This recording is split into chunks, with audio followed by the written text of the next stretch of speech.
ವಾರಿ ಮತ್ತು ನಾನು ನಮ್ಮ ತಂದೆ ಮತ್ತು ಅವ್ರ ತಂದೆ ಫ್ರೆಂಡ್ಸು. ಸೊ ಹಾಗಾಗಿ ಚಿಕ್ಕ ವಯಸ್ಸಿಂದ ಒಟ್ಟೊಟ್ಟಿಗೆ ಬೆಳೆದವರು. ಒಬ್ಬರ ಏಳಿಗೆನ ಇನ್ನೊಬ್ಬರು ನೋಡ್ತಾ, ಹೊಗಳ್ತಾ, ಬೈತಾ, ಪ್ರೀತಿಸ್ತಾ ಬೆಳೆದಂಥವ್ರು. ಇವತ್ತಿನ ದಿವಸ ವಾರಿ ಕರ್ನಾಟಕ ಶಾಸ್ತ್ರೀಯ ಸಂಗೀತ ಏನಿದೆ ಅದನ್ನು ಬೇರೆ ಊರುಗಳಲ್ಲಿ ಬೇರೆ ಜನರಿಗೆ ತಲುಪಿಸುವಂತಹ ಪ್ರಯತ್ನವನ್ನು ನಿರಂತರವಾಗಿ ಮಾಡ್ತಾ ಇದ್ದಾರೆ. ಅವ್ರ ಕೆಲಸ ಇಲ್ಲಿಗೆ ಮಾತ್ರ ಸೀಮಿತವಾಗಬಾರ್ದು, ಇಲ್ಲಿಂದ ಆಚೆನೂ ಹೊರ ಹೋಗಬೇಕು. ಪಾಪ್ಯುಲಾರಿಟಿಗಿಂತ ಹೆಚ್ಚಾಗಿ ಪರ್ಸ್ನಲ್ ಸ್ಯಾಟಿಸ್ಫ್ಯಾಕ್ಷನ್ ಅದ್ರ ಕಡೆ ಹೆಚ್ಚು ಒತ್ತು ಕೊಡುವಂಥ ವ್ಯಕ್ತಿ ವಾರಿ. My first question, popularity versus passion, ಯಾವ್ದು ಫಾಲೋ ಮಾಡೋದು ಯಾವಾಗಲೂ? Passion. Easy answer. Varija, once again a warm welcome to our show Nayaka with Vinayaka. So ನಮ್ಮಲ್ಲಿ ಒಂದು ಪದ್ಧತಿ ಇದೆ, ಈ ಕ್ಯಾಮ್ರಾ ನೋಡಿಕೊಂಡು ನಾಯಕ ವಿತ್ ವಿನಾಯಕ ಶುರು ಆಗಲಿ ಅಂದರೆ ಶುರು ಮಾಡಿಬಿಡ್ತೀವಿ. ನಾಯಕ ವಿತ್ ವಿನಾಯಕ ಶುರು ಆಗಲಿ.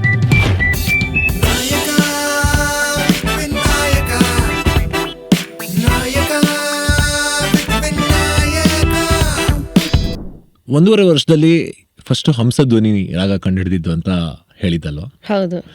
ಸೊ ಆ ಮೊಮೆಂಟ್ ಬಗ್ಗೆ ಹೇಳ್ಬೋದಾ, ಹೆಂಗಿತ್ತು ಅಂತ? ಅಮ್ಮನೂ ಹಾಡ್ತಾರೆ, ರಮಾ ವೇಣುಗೋಪಾಲ್ ಗೊತ್ತು. ಸೊ ಅಮ್ಮ ಹಾಡೋದು, ಅಪ್ಪ ಫ್ಲೂಟ್ ನುಡ್ಸೋದು, ಪಾಠ ಆಗೋದು, ಅಪ್ಪ ಶಿಷ್ಯರಿಗೆಲ್ಲ ಆ ರಾಗದ ಸ್ವರೂಪ ಏನು, ಈ ಒಂದು ಕಾಂಪೋಸಿಷನ್, ಇಂಥವ್ರ ಕಾಂಪೋಸಿಷನ್, ಗೀತೆ ಇರ್ಬೋದು, ಕೀರ್ತನೆಗಳಿರ್ಬೋದು, ಇದೆಲ್ಲ ಈ ಇನ್ಫಾರ್ಮೇಷನ್ದು ಒಂದು ಬುಟ್ಟಿ ಏನಿತ್ತು ಅದು ಫೈನಲಿ ಆಚೆ ಬರೋಕ್ಕೆ ಸ್ಟಾರ್ಟ್ ಆಯಿತು. ಒಂದು ಕಚೇರಿ ಆಗ್ತಿತ್ತು ಅಲ್ಲಿ. ಆಚೆ ಇದ್ದಾಗ ನನಗಿನ್ನೂ ತೊದಲ್ ಮಾತವಾಗ ಅವಾಗ ಕಿರ್ಚಿದ್ದೀನಿ ಅಪ್ಪ ಹಂಸಪತಿ ಅಂತ ಕಿರ್ಚಿದ್ದೀನಿ. ಏನಿದು ಹಂಸಪತಿ ಅಂತ ಅಪ್ಪ. ಆಮೇಲೆ ಅರ್ಥ ಆಯಿತು ಹಂಸಧ್ವನಿ ಅಂತ ಹೇಳೋದಕ್ಕೆ ಟ್ರೈ ಮಾಡ್ತೀವಿ ಅಂತ. ಏನು ಇನ್ಸಿಡೆಂಟ್ ಆಯಿತು ಅದರಿಂದ ಬಹಳಷ್ಟು ವಿಷಯಗಳಾಯಿತು. ಆಮೇಲೆ ಅದಾದಮೇಲೆ ಸುಮಾರು 4-4.5 ವಯಸ್ಸಿಗೆ ಒಂದು ಇಂಡಿಪೆಂಡೆಂಟ್ ಸೋಲೋ ಕಾನ್ಸರ್ಟ್ ಥರ ಆಗತ್ತಲ್ವ?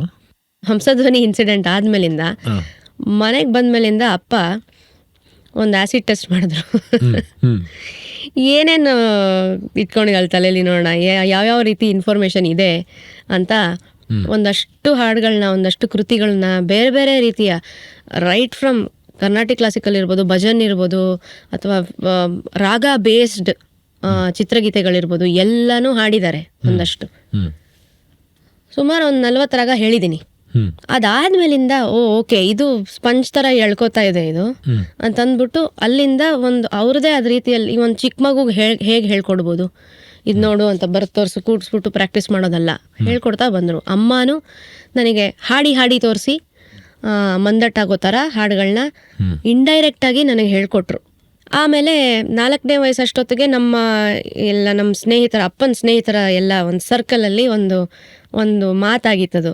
ವೇಣು ಮಗಳು ಹಾಡ್ತಾಳಂತೆ, ಎಷ್ಟು ಚೆನ್ನಾಗಿ ಹಾಡ್ತಾಳಂತೆ, ಚಿಕ್ಕ ವಯಸ್ಸಿಗೆ ರಾಗಗಳೆಲ್ಲ ಗುರುತಿಸ್ತಾಳಂತೆ ಅಂತೆಲ್ಲ.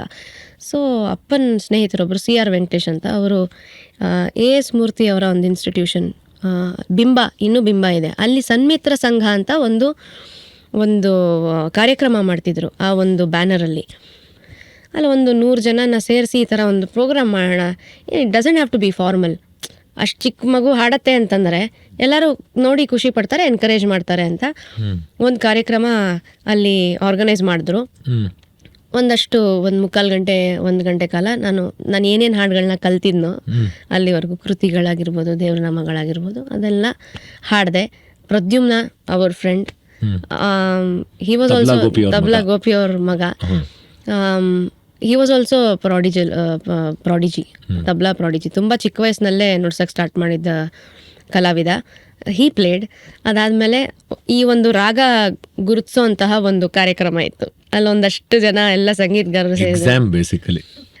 ಅಬ್ಬಾ, ನನಗೆ ಖುಷಿ ಆಗತ್ತೆ. ಅದು ಏನು ಅಂತ ನನಗೆ ಅವಾಗ ಅರಿವಿರಲಿಲ್ಲ. ಇವಾಗ ಆಗಿದ್ದಿದ್ರೆ ನಾನು ಮನೆಗೆ ಹೋಗ್ತೀನಿ ಗುರು ಅಂತ ಹೊರಟ್ಬಿಡ್ತಿದ್ದೆ. ಸೊ ಅದಾಯ್ತಲ್ಲಿ. ಆ್ಯಂಡ್ ತುಂಬ ಚೆನ್ನಾಗಾಯಿತು. I think it was a very important day. Basics ಕಲ್ತಾದ್ಮೇಲೆ ನೆಕ್ಸ್ಟ್ ಲೆವೆಲ್ಗೆ ಹೋಗಬೇಕು ಅಂದರೆ ಬೇರೆ ಥರದ ಗುರುಗಳು ಬೇಕಾಗ್ತಾರೆ ನಮಗೆ. ಅದರಲ್ಲಿ ಪ್ರವೀಣ್ ಡಿ ರಾವ್ ಅವರ ಹೆಸರು ಕೂಡ ಬರುತ್ತೆ. ಇನ್ಯಾರ್ಯಾರಿದ್ದಾರೆ ಈ ಥರ? ನಾನು ವಿದುಷಿ ಎಚ್ ಗೀತಾ ಅವ್ರ ಹತ್ರ, ವಿದುಷಿ ವಸಂತ ಶ್ರೀನಿವಾಸನ್ ಅವ್ರ ಹತ್ರ, ಆಮೇಲೆ ವಿದ್ವಾನ್ ಡಿ ಎಸ್ ಶ್ರೀವತ್ಸ ಅಂತಿದ್ದಾರೆ, you know him, fantastic singer. ಅವ್ರ ಹತ್ರ ಕೆಲವು ವಿಶೇಷವಾದ ಕೃತಿಗಳನ್ನ ಕಲ್ತ್ಕೊಂಡೆ. ಅದಾದ್ಮೇಲೆ ನನ್ನ ಪುಣ್ಯ ಅಂತಾನೆ ಹೇಳಬೇಕು, ವಿದ್ವಾನ್ ಸೇಲಂ ಸುಂದರೇಶನ್ ಸರ್ ಅವರ ಭೇಟಿ ಆಯಿತು. ಅಪ್ಪನಿಗೆ ಅವರು ರಾಮಕೃಷ್ಣ ಆಶ್ರಮದಲ್ಲಿ, he was a devotee of Ramakrishna Paramahamsa.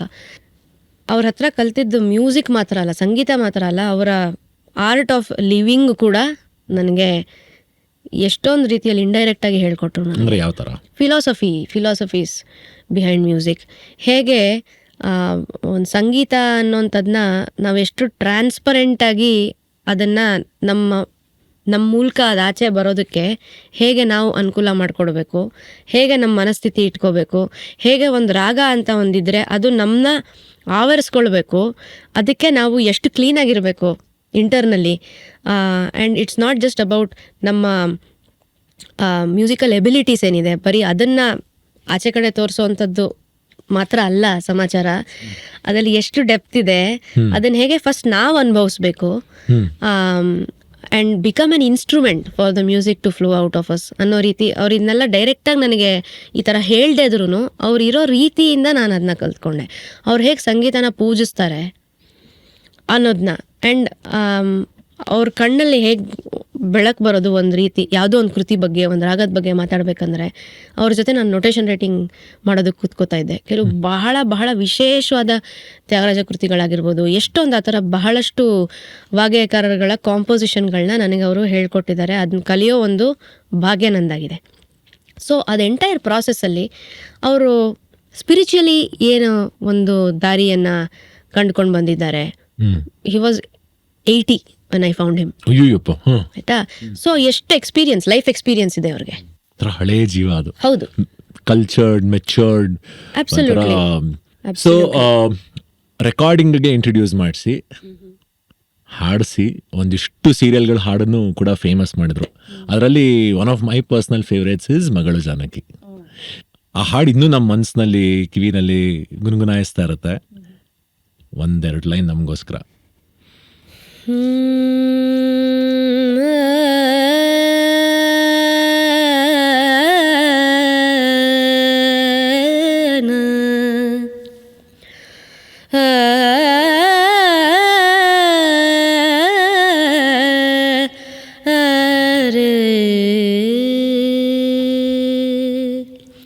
ಊರ ಸೇರಬಹುದೇ ನೀನು ದಾರಿ ಮುಗಿಯದೆ,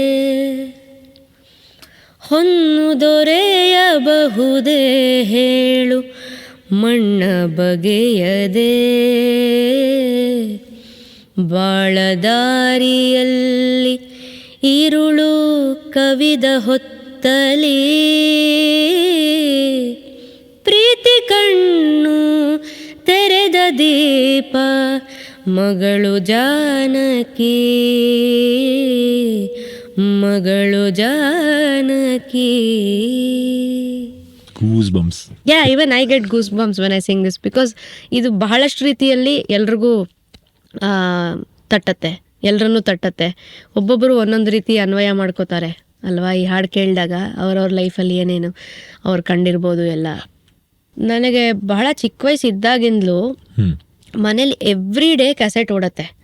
ಅದು ಯಾವ ಥರ ಸಂಗೀತ ಅಂತಂದರೆ, ಕರ್ನಾಟಕ ಶಾಸ್ತ್ರೀಯ ಸಂಗೀತ ಇರ್ಬೋದು, ಹಿಂದೂಸ್ತಾನಿ ಇರ್ಬೋದು, ಭಾವಗೀತೆ ಇರ್ಬೋದು, ಫ್ಯೂಷನ್ ಇರ್ಬೋದು. ಅವಾಗ ನಮ್ಗೆ ಯಾವುದಕ್ಕೆ ಆಕ್ಸೆಸ್ ಇತ್ತು? Shakti, John McLaughlin, L Shankar, ಇಂಥದ್ದೆಲ್ಲನೂ ಪ್ಲೇ ಆಗೋದು ಮನೇಲಿ. So there was no, I think I was really lucky. ಆ ಥರ ಒಂದು ಎಲ್ಲ ಒಂದು varied spectrum of music listening ನನಗೆ ಸಿಕ್ಕಿದ್ದು. ಸೊ ಅದರಿಂದ ನನಗೆ ಒಂದು ಹೊಸ ಒಂದು ಏನೋ ಒಂದು ಆ್ಯಕ್ಟಿವಿಟಿ ಬೆಳ್ಕೊಳ್ತು ನನಗೆ. ಏನಂದರೆ ಇದನ್ನೆಲ್ಲ ಇವಾಗ ನಾನು ಮ್ಯೂಸಿಕ್ ಕ್ಲಾಸಲ್ಲಿ ಕಲಿದೇ ಇರೋವಂಥ ಸಂಗೀತ ಇದೆಲ್ಲ. ಸೊ ಇದನ್ನು ಕೇಳಿಸ್ಕೊಂಡು ನಾನು ಏನು ಮಾಡ್ತೀನಿ, ಒಂದು ಬುಕ್ಕೋ ಅಥವಾ ಒಂದು ರಟ್ಟೋ ಏನೋ ಹಿಡ್ಕೊಂಡು ನೊಟೇಷನ್ ಬರೆಯೋದು. ಯಾವುದೋ ಒಂದು ಆಲ್ಬಮ್ ಕೇಳಿದರೆ ಅದರದ್ದು ನೊಟೇಷನ್, ಅದರದ್ದು ಶ್ರುತಿ ಏನು ಅಂತ ಕಂಡು ಹಿಡ್ಕೊಂಡು, ಸಾ ಎಲ್ಲಿದೆ ಅಂತ ನೋಡಿಕೊಂಡು, ಯಾವ ರಾಗ ಥರ ಕೇಳುತ್ತೆ ಅದನ್ನು ಒಂದು ಸ್ವಲ್ಪ ಅರ್ಥ ಮಾಡ್ಕೊಳ್ಳೋಕೆ ಟ್ರೈ ಮಾಡಿ, ಏನೇನು ಸ್ವರಸ್ಥಾನ ಇದೆ, ಏನು ಇಂಟರ್ವಲ್ಸ್ ಇದೆ ನೋಡಿಕೊಂಡು, ತಾಳಕ್ಕೆ ಯಾವ ಟೈಮ್ ಸೈಕಲ್ ಇದೆ. ಇದು ನನ್ನ ಪರ್ಸ್ನಲ್ ಲರ್ನಿಂಗ್ ಆ್ಯಕ್ಟಿವಿಟಿ ಆಗಿತ್ತು. ಗೇಮ್ ಥರ ಶುರುವಾಯಿತು. ಇವತ್ತಿಗೂ ನಾನು ಅದೇ ನಡೆಸ್ಕೊಂಡು ಹೋಗ್ತಿರೋದು. ಏನು ಕೇಳಿಸ್ಕೊಂಡು ಆ ಸಂಗೀತನ ಅರ್ಥ ಮಾಡಿಕೊಂಡು ಅದ್ರಲ್ಲಿ ಏನೇನು ಸ್ವರಸ್ಥಾನ ಇದೆ, ಹೇಗೆ ಎಲ್ಲೆಲ್ಲಿ ಏನೇನಿದೆ, ಅದರ ಸ್ವರೂಪ ಏನು, ಎಲ್ಲಿ ಇಂಟರ್ವಲ್ ಇದೆ, ಫ್ರೇಸಿಂಗ್ ಹೇಗಿದೆ, ಆ ತಾಳದ ಚೌಕಟ್ಟಿನಲ್ಲಿ ಹೇಗಿದೆ, ರಾಗದಿಂದ ಆಚೆ ಹೋಗಿ ಬರೋ ಕೆಲವು ಇವಾಗ ಎಸ್ಪೆಷಲಿ ಜಾಝ್ ಕಾಂಪೋಸಿಷನ್ಸಲ್ಲಿ ಒಂದೇ ರಾಗದಲ್ಲಿರಲ್ಲ, ಅದರಲ್ಲಿ ಕಾರ್ಡ್ ಚೇಂಜಸ್ ಅಂತ ಆಗುತ್ತೆ. ಸೊ ಹಾರ್ಮನೀಸ್ ಆರ್ ಹ್ಯಾಪನಿಂಗ್, ಎಷ್ಟೊಂದು ಮೂಮೆಂಟ್ ಆಗ್ತಿದೆ ಆನ್ ಅ ಡಿಫ್ರೆಂಟ್ ಪ್ಲೇನ್. ಅದನ್ನೆಲ್ಲ ಅರ್ಥ ಮಾಡ್ಕೊಳ್ಳೋ ಒಂದು ಬೇರೆ ಪ್ರಪಂಚ ಕಾಣಿಸ್ತು ನನಗೆ. It's like X axis and Y axis coming together ನನಗೆ, ಆಯಿತಾ. ಸೊ ಅದರಲ್ಲಿ ಇನ್ನೂ ಆಳವಾಗಿ ಹೋಗ್ತಾ ಹೋಗ್ತಾ ಹೋಗ್ತಾ ಹೋಗ್ತಾ ನಾನು ಅದನ್ನ ಪ್ರಾಕ್ಟೀಸ್ ಮಾಡೋಕ್ಕೆ ಸ್ಟಾರ್ಟ್ ಮಾಡಿದೆ. ಹೇಗೆ ನನ್ನ ಧ್ವನಿಯಲ್ಲಿ ಈ ಒಂದು ಸಂಗೀತ ಹಾಡಬೇಕಂದ್ರೆ ಹೇಗೆ ಹಾಡೋದು, ಸ್ವರಗಳನ್ನ ಉಪಯೋಗಿಸ್ಕೊಂಡು ಹಾಡಬೇಕು, ಲಿರಿಕ್ ಇಲ್ಲ, because instrumental music most of it ಅವಾಗ ಕೇಳ್ತಿದ್ದಿದ್ದು. ಅದನ್ನು ಸ್ಟಾರ್ಟ್ ಮಾಡಿದೆ. ಆಮೇಲೆ ಒಂದಷ್ಟು ವರ್ಷಗಳ ನಂತರ ಲಂಡನ್ನಲ್ಲಿ ಒಬ್ಬರು ಫ್ರೆಂಡ್ ಸಿಕ್ಕಿದ್ರು. ಈ ಥರದ್ದೊಂದು ವಿಡಿಯೋ ಹಾಕಿದ್ದೆ, ಈ ಥರ ಸರ್ಗಮ್ ಯೂಸ್ ಮಾಡ್ಕೊಂಡು, ಸ್ವರ ಯೂಸ್ ಮಾಡಿಕೊಂಡು ಯಾವುದೋ ಒಂದು ಜಾಝ್ ಸೋಲೋ ಹಾಡಿ. ಅವರು ನೀನು ಯೂಜಿನ್ ಸ್ಕೀಫ್ ಅಂತ composer and conductor and many things. ಅವರು ನೀನು ಇದು ತುಂಬ ಇಂಟ್ರೆಸ್ಟ್ ಇದೆ ಅನ್ಸುತ್ತೆ ನಿನಗೆ, ಇದ್ರ ಕಡೆ ಒಲವಿದೆ ಜಾಝ್ ಮ್ಯೂಸಿಕ್ ಕಡೆ ಅಂತೆಲ್ಲ, ಆ್ಯಂಡ್ ನೀನು ಮಾಡ್ತಿರೋದು ಒಂಥರ it's bringing two worlds together. ತುಂಬ ಕಡಿಮೆ ಜನ ಈ ಥರ ಒಂದು ಎಕ್ಸ್ಪೆರಿಮೆಂಟ್ ಮಾಡ್ತಿರೋದು musically.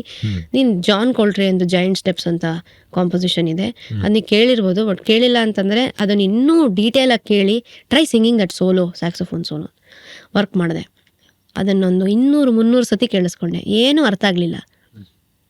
Then there was a sweet spot. ಅಲ್ಲಿಂದ ಎಲ್ಲ ನನಗೆ ಎಲ್ಲೋ ಒಂದು ಕಡೆ ಪ್ಲೇಸ್ ಮಾಡೋದಕ್ಕಾದರೂ ನನಗೆ ಆಗೋ ಥರ ಒಂದು ಸ್ಥಿತಿಗೆ ಬಂತು ನನ್ನ ಇದು. ಅದಾದಮೇಲೆ ಎಲ್ಲ ನೋಟೇಶನ್ ಬರೆದು ಅದನ್ನು ಹಾಡಿದೆ. ಸಾಧನೆ ಅಂದರೆ ಹೆಸರು ಅಥವಾ ನಮ್ಮ ಮನಸ್ಸಿಗೆ ಆಗುವಂತಹ ಸಂತೃಪ್ತಿನ? ಸೊ ನನ್ನ ಪ್ರಕಾರ ಸಾಧನೆ ಅಂದರೆ ನೀವು ಯಾವ ದಾರಿ ಹಿಡಿದಿದ್ದೀರೋ ಅದರಲ್ಲಿ ಸತತವಾಗಿ every day by hook or crook, ಅದರಲ್ಲಿ ಏಳು ಬೀಳು ಎಲ್ಲ ಇದ್ರೂ ಅದನ್ನು ಗಟ್ಟಿಯಾಗಿ ಹಿಡ್ಕೊಂಡು just pushing through the day, going to the next day. And ಅದ್ರ ಬಗ್ಗೆ ಮೊದಲನೇ ದಿನ ಎಷ್ಟು ಪ್ರೀತಿ ಇತ್ತೋ ಅಷ್ಟೇ ಪ್ರೀತಿ ಎವ್ರಿ ಡೇ ಇರೋ ಥರ ನಿಮ್ಮ ಮನಸ್ಥಿತಿ ಇದೆ ಅಂತಂದರೆ ಅದೇ ಸಾಧನೆ. ಇದೇ ಎಕ್ಸ್ಪೆಕ್ಟ್ ಮಾಡ್ತಾ ಇದ್ದೆ ನಾನು. ಬಟ್ ಏನಕ್ಕೆ ಅಂದರೆ ತುಂಬ ಜನ ಇವಾಗ ಸಕ್ಸಸ್ಸನ್ನು ಸಾಧನೆ ಅಂದ್ಕೊಂಡಿರ್ತಾರೆ. ಸಾಧನೆಯ ಬೈ ಪ್ರಾಡಕ್ಟ್ ಸಕ್ಸಸ್ ಅಷ್ಟೇ ಹೊರತು ಸಕ್ಸಸ್ ಇಸ್ ನಾಟ್ ಸಾಧನೆ ಅಂತ ನನಗನ್ಸುತ್ತೆ ಎಲ್ಲೋ ಒಂದು ಕಡೆ. ಅಬ್ಸಲ್ಯೂಟ್ಲಿ. ಇವತ್ತಿನ ಪ್ರಪಂಚ ಬೇರೆ ಥರ ಇದೆ. ಇವತ್ತು ನಾವು ಒಬ್ಬ ಕಲಾವಿದ ಅಥವಾ ಎನಿ ಕ್ರಿಯೇಟರ್ ಅಂತ ನಾವು ಇವತ್ತು ಒಂದು ಪದ ಉಪಯೋಗಿಸ್ತೀವಲ್ವಾ, ಆ ಕ್ರಿಯೇಟರ್ದು ಒಂದು ಯೋಗ್ಯತೆನ ಅಳಿಯೋದಕ್ಕೆ ಈ ನಂಬರ್ಸ್ನ ಉಪಯೋಗಿಸ್ಬಾರ್ದು. ಬಿಕಾಸ್ ಆ ನಂಬರ್ಸ್ ಮಷೀನ್ ಅದು. ಯಾವತ್ತಾರು ಒಂದು ದಿವಸ ನೀವು ಮನೇಲಿ ಕೂತಿರ್ಬೇಕಾರೆ ಇದ್ದಕ್ಕಿದ್ದಂಗೆ ನ್ಯೂಸ್ನಲ್ಲಿ ಭಾರತದ ಒಂದು ಪ್ರತಿಭೆ ಗ್ರಾಮಿ ಗೆದ್ದಿದ್ದಾರೆ, ಅವ್ರ ಹೆಸರು ವಾರಿಜಾ ಶ್ರೀ ವೇಣುಗೋಪಾಲ್ ಅಂತ ಬಂದರೆ ಡೋಂಟ್ ಬಿ ಸರ್ಪ್ರೈಸ್ಡ್. ಅಯ್ಯೋ,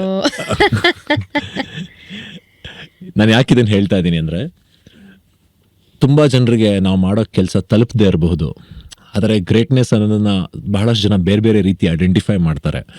ಆ್ಯಂಡ್ ಇನ್ನೊಂದು ಕಡೆ ಎಲ್ಲೋ ಒಂದು ಕಡೆ ನನ್ನ ಡೀಪ್ ಡೌನ್ ನನಗೆ ಅನ್ಸೋದೇನೆಂದರೆ, ಈ ಅವಾರ್ಡ್ಗಳಾಗ್ಬೋದು ಅಥವಾ ಶಬಾಷ್ಗಿರಿಗಳಾಗ್ಬೋದು, ಟೆಸ್ಟಿಮೋನಿಯಲ್ಸ್ ಆಗ್ಬೋದು, ಇವೆಲ್ಲವೂ ನಮ್ಮ ಮನಸ್ಸಿಗೆ ಒಂಥರ ಬಹಳ ಸ್ಯಾಟಿಸ್ಫ್ಯಾಕ್ಷನ್ ತಂದುಕೊಡುತ್ತೆ ಎಲ್ಲೋ ಒಂದು ಕಡೆ. ಆದರೆ ಅದು ಸಿಗಲಿಲ್ಲ ಅಂದಾಗ ಬೇಜಾರಾಗತ್ತಾ ಯಾವತ್ತಾದರೂ? ವೆಲ್, ನನಗೆ ಒಂದು ಬೇರೆನೇ ರೀತಿ ಪರ್ಸ್ನಲ್ ಫಿಲಾಸಫಿ ಇದೆ ಇದ್ರ ಬಗ್ಗೆ. Because thank you for saying whatever you just said. ಆ ರೀತಿ ಒಂದು ಕಲಾವಿದೆಯಲ್ಲಿ ನಂಬಿಕೆ ತೋರಿಸಿ ಆ ಥರ ಒಂದು ಹೇಳಬೇಕು ಅಂತಂದರೆ ಇಟ್ ಮೀನ್ಸ್ ಅ ಲಾಟ್. ಅದೇ ದೊಡ್ಡ ವಿಷಯ ನನಗೆ. ದ್ಯಾಟ್ ಈಸ್ ಮೋರ್ ವ್ಯಾಲ್ಯೂಬಲ್ ಅಂತ ನಾನು ಹೇಳ್ತೀನಿ. ಆಫ್ಕೋರ್ಸ್ ಅವಾರ್ಡ್ ಅನ್ನೋ institution it is definitely a reassurance. ನೀನು ಸರಿಯಾದ ದಾರಿಯಲ್ಲಿದೆಯಾ ಅಂತ ಒಂದು ಬೆನ್ನು ತಟ್ಟೋ ಒಂದು ಕಾರ್ಯಕ್ರಮ ಅದು. ಬಟ್ ಅದೇ ಎಲ್ಲ ಅಲ್ಲ. ಅಗೇನ್ ನಾವು ಪಾಪ್ಯುಲಾರಿಟಿ ಬಗ್ಗೆ ಫಸ್ಟು ಮಾತಾಡೋದು ಅದೇ ಸಮಾಚಾರಕ್ಕೆ ವಾಪಸ್ ಬರ್ತೀನಿ ನಾನು. ಅದು these things are part of the journey. ಇದೆಲ್ಲ ಬಂದು ಹೋಗ್ತಾ ಇರುತ್ತೆ. ಒಂದು ಮೈಲ್ ಸ್ಟೋನ್ ಥರ ಮೈಲಿಗಲ್ ಬರುತ್ತೆ. ಬಟ್ ಮೈಲಿಗಲ್ ಬಂತು, ಅಲ್ಲೇ ನಾನು ಟೆಂಟ್ ಹಾಕೊಂಡು ನಿಂತ್ಬಿಡೋಕ್ಕಾಗಲ್ಲ, ನನ್ನ ದಾರಿ ಮುಂದುವರಿಸ್ಬೇಕು ಅಲ್ವಾ. ಎಲ್ಲೋ ಒಂದು ಆ ದಾರಿಯಲ್ಲಿ ನೀವು ಈ ರೂಟಲ್ಲಿ ಇದ್ದೀರಾ, ಇಲ್ಲಿ ಈ ಊರಲ್ಲಿ ಇದ್ದೀರಾ, ಈ ಊರಿಗೆ ಇಷ್ಟು ದೂರ ಇದೆ ಅಂತ ಏನೋ ತೋರಿಸುತ್ತೆ ಒಂದು ಮೈಲಿಗಲ್ಲು ಅಲ್ವಾ. ಅದೇ ರೀತಿ ಈ ಒಂದು ಅಕ್ನಾಲೆಜ್ಮೆಂಟ್ಗಳಾಗಿರ್ಬೋದು ಅಥವಾ ಪ್ರಶಸ್ತಿಗಳಾಗಿರ್ಬೋದು, ಏನಂತಾರೆ ಸನ್ಮಾನಗಳಾಗಿರ್ಬೋದು, ಇದೆಲ್ಲ ನಮ್ಮ ಸೊಸೈಟಿ, ನಾವಿರೋ ಜಾಗ, ನಮ್ಮ ಕಮ್ಯುನಿಟಿ ಅಥವಾ ಎಷ್ಟೇ ಚಿಕ್ಕದಾಗಿರ್ಬೋದು, ಎಷ್ಟೇ ದೊಡ್ಡ ರೀತಿಯಲ್ಲಾಗಿರ್ಬೋದು, ಒಂದು ಚಿಕ್ಕ ಹಳ್ಳಿಯಲ್ಲಿರ್ಬೋದು, ಇಂಟರ್ನ್ಯಾಷನಲಿ ಗ್ಲೋಬಲಿ ಇರ್ಬೋದು, ಎಲ್ಲನೂ ಅದು ಮಾಡಬೇಕಿರೋ ಕೆಲಸ ಆ್ಯಕ್ಚುಲಿ ಇಷ್ಟೇ. ಅದು ಮಾಡೋ ಕೆಲಸ ಇಷ್ಟೇ, ಏನು, ನಿನ್ನ ದಾರಿಯಲ್ಲಿ ಚೆನ್ನಾಗಿ ನಡೀತಾ ಇದೆಯಾ, ನೀನು ಮುಂದುವರಿಸು. The entire world is noticing you and all that you are doing. ಎಲ್ಲ ಬೆವರು ಸುರಿಸಿ, ರಕ್ತ ಸುರಿಸಿ, ನೀನು ನಿನ್ನ ಯಾವುದೇ ಒಂದು ಕಲೆ ಇರ್ಬೋದು ಅಥವಾ ಯಾವುದೇ ಫೀಲ್ಡ್ ಇರ್ಬೋದು, ನೀನು ಅದು ಮಾಡ್ತಿರೋದು ನಾವು ನೋಡ್ತಾ ಇದ್ದೀವಿ. ಅದು ಯಾರೂ ನೋಡದೆ ಹೋಗ್ತಿಲ್ಲ, ವೇಸ್ಟಾಗಿ ಹೋಗ್ತಿಲ್ಲ ಅದು ಅಂತ. ಬಟ್ ಅದಕ್ಕೋಸ್ಕರ ನನ್ನ ಡಿರೆಕ್ಷನ್ನೇ ನಾನು ಚೇಂಜ್ ಮಾಡ್ಕೊಂಡ್ಬಿಟ್ಟು ಅದ್ರ ಪ್ರಕಾರ ಡಿಸೈನ್ ಮಾಡಿದ್ರೆ ಎಲ್ಲ ಕೊಲ್ಯಾಪ್ಸ್ ಆಗೋಗುತ್ತೆ. It should be on your way to something, it should not be your destination ಅಂತ. ಇದನ್ನ ಹೇಳ್ತಾ ಈ ನಾಯಕ ವಿತ್ ವಿನಾಯಕ ಸೀಸನ್ 3 ಮತ್ತೊಂದು ಸಂಚಿಕೆಯನ್ನು ಮುಗಿಸ್ತಾ ಇದ್ದೀನಿ. ಮತ್ತೊಬ್ಬ ವಿಶೇಷ ಅತಿಥಿಯೊಂದಿಗೆ ನಾನು ಇದೇ ವೇದಿಕೆಗೆ ಮತ್ತೆ ವಾಪಸ್ ಬರ್ತೀನಿ. ಅಲ್ಲಿವರೆಗೂ ಈ ವಿನಾಯಕನ miss me, bless me, love you, bye, take care.